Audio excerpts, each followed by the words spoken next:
That'd be so cool if that's ours. I'm sure it is. If it's got our wheels, I bet it is.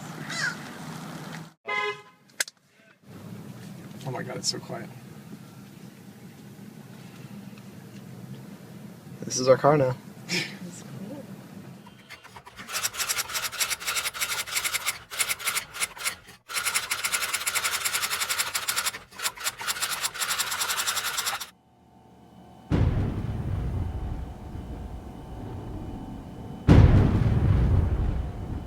This is our Tesla Model S signature model. This is our family's Signature Model S.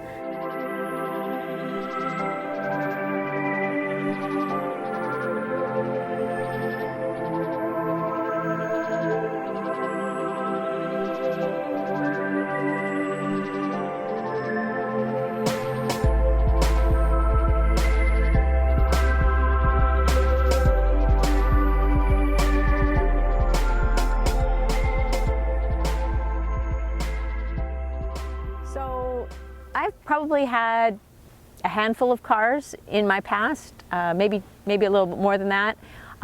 Oftentimes they've been fairly modest cars. Early on a Ford Escort, then an awful lot of company cars, Chevrolet Impalas, Ford Tauruses, things like that. Our family cars, we've had big SUVs like the Lexus 470. We've had Acuras, Hondas. So this is probably the highest end car that we've had. Not probably, it is the highest end car that we have, but I say that just the enjoyment has been fabulous. When I was shopping for my Tesla, I considered a couple other cars. The Porsche Panamera was one, the BMW 750 series.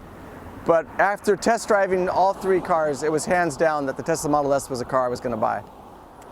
So I probably drive the Tesla once a week, although on a really exciting week I might get to drive it 3 or 4 times a week. I share the car with my husband, and he's been very generous because he tends to be the main driver.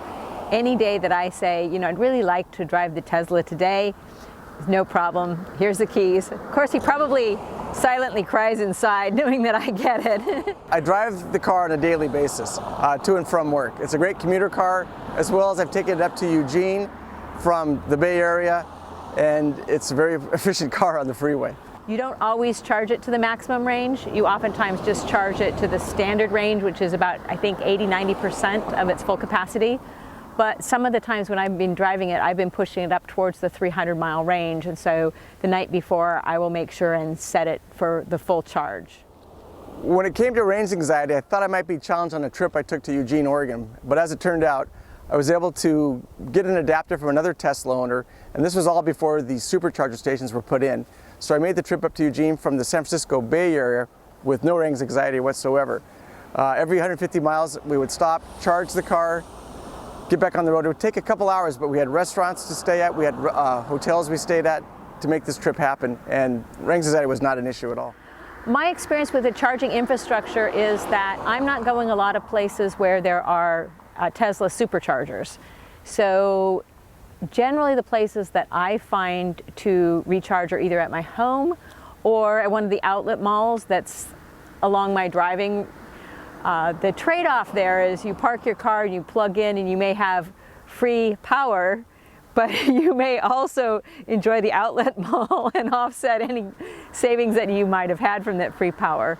I've also found that several of the outlet malls have a nice little cafe or something like that where I can pull in, take my computer and my iPad and get a little business work done at the same time while the car is charging. My experience with the Superchargers has been excellent. I've used the one in Gilroy, the one at the Fremont factory, and each time I've not had to wait. The car is charged in 20 minutes and I'm on my way. And it also gives me a chance to meet other Tesla owners, and it's kind of fun to share stories with our experiences with the car. The Model S is a dream to drive. I am not particularly a car aficionado or somebody that really pays a lot of attention to how a car drives, but you cannot miss it when you're in this car. It has incredibly smooth acceleration, but also like huge get up and go. You just feel like you're gliding. My favorite things about the car would be, I guess, the touchscreen navigation. and touchscreen entertainment system. It came with a fully loaded sound system that just blows my mind every time I turn it on. When I'm alone in the car, I can really turn it up, and I really enjoy the fact that it goes to 11 is also pretty cool, that instead of volume of 10, it goes up to 11.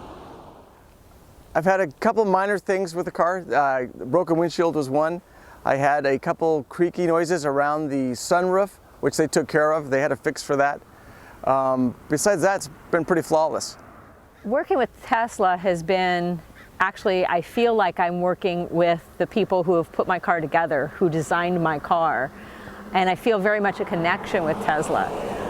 In the past, whenever I got a car, I would fill out a paper form, choose a color, choose something about the interior, but I would not have the feeling that there was any connection with the car company. I was just getting a car. Customer service at Tesla has been absolutely outstanding. I took my car in for a broken windshield. They gave me a loaner. It was a Performance Model S. I had it for 12 hours. I got my car back. Everything about the service was perfect. The car had no problems whatsoever after their fix. Tesla customer service has been very good. When we were purchasing our car, we had all kinds of assistance with any questions we had. They would quickly answer them. Almost every time that we've needed something, they've been right there. Yesterday was my 1-year anniversary with the car, and I've had 22,600 miles of worry-free driving.